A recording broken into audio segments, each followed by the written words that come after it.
Kamusta mga tol, magpapa-change oil tayo ngayon. First PMS ng Dominar. Ang odo nyo ngayon ayan o, 1089. Lumagpas na ako sa 1000. Dapat kasi pag 1000 pinapa-change oil na eh. Pansin ko dito mga tol, nung unang paandar niya, nung hindi pa nakaka 1000 odo, medyo mabibrate siya konti no. Pero ngayon ang smooth na niya eh. Naging smooth na yung engine niya. Habang tumatagal pala itong Dominar, nagiging mas smooth.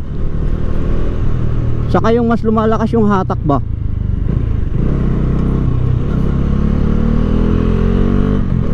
Oh, smooth lang eh. Pati yung clutch niya smooth lang. Kaya maganda kapag naka-assist yan, sleeper clutch ang motor. So punta tayo ngayon sa Weltec Emos. Malapit na matapos yung tulay dito oh. Yun, nandito na tayo sa Kawasaki Emos. Daming stock na motor oh. Meron pa silang yan oh, X4RR, dalawa. Hindi pa pala tapos to, itong inaayos nila. 10R talaga, kaso sobrang sub-sub. Kahit gandang-ganda nga ako dito, hindi ko siya kayang i-drive na ano, matagal. Sobrang sub-sub niya. Oh, Z1. Itong Z1 walang pagbabago, ganun pa rin. ZH2 Supercharge. Z900. Ito Z500 oh. Ito may ZX4RR oh. Yun, bagong change oil. Ang pinayaran ko mga idol 1,525. Yan, change oil na yan. Kasama filter. Yan o, ganyan yung motor ko dati o.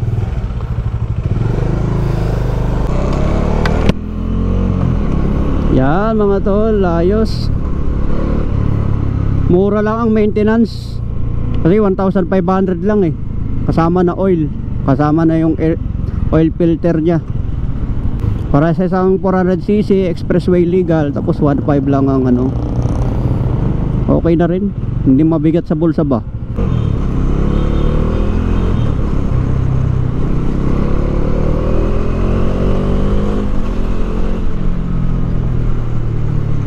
Sakto lang talaga itong Dominar eh sa atin eh.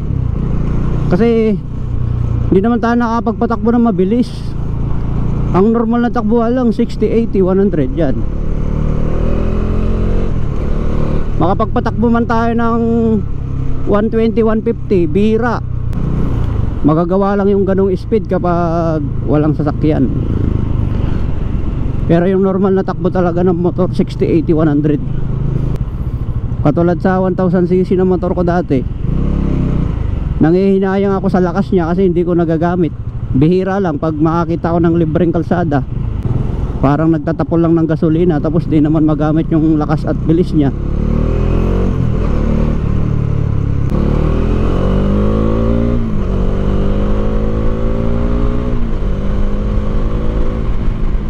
Marami pag nag-upload ako ng Dominar mga tol, ewan ko ba kung bakit maraming nagsasabi na bulok daw itong Dominar. Wala naman akong nakikitang bulok dito sa motor na to. Matipid naman sa gas, 29 km per liter. Komportable yung sitting position nya. Hindi naman ma-vibrate. Wala naman akong nakikitang issue. Sa speed okay lang naman, sakto lang.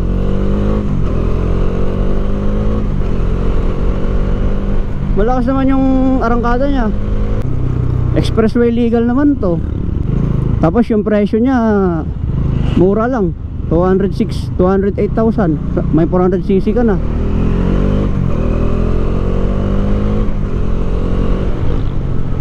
Masarap nga pang long ride to eh, kasi matipid sa gas eh, hindi mo pa problemahin eh. Tapos syempre maraming pyesa to, nagkakalat dyan. Pag nagka-problema ka, madaling hanapan ng pyesa. Hindi siya mahirap alagaan no. Okay mga tol, so hanggang dito na lang ating video.